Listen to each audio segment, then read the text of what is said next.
We have talked about Dalton's atomic theory in our previous episodes. According to his theory, atom was invisible and indestructible. In our last episode, we talked about charged particles of matter, also known as fundamental particles.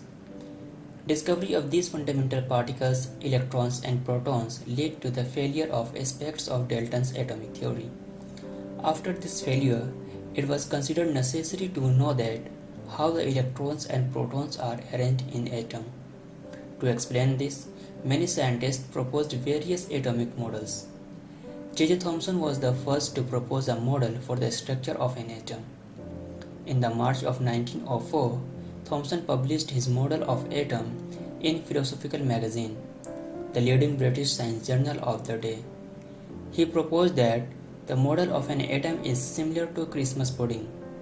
The electrons are in the sphere of positive charge, like dry fruits in a spherical Christmas pudding. We can also think of an watermelon, while the electrons are studied in the positively charged sphere, like the seeds in watermelon. Basically, he proposed that an atom consists of a positively charged sphere and the negatively charged electrons are embedded in it. The negative and positive charges are equal in magnitude, so the atom as a whole is electrically neutral.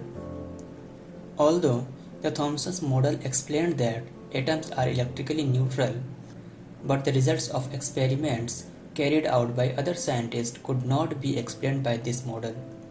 We will talk about some of those in our upcoming episodes.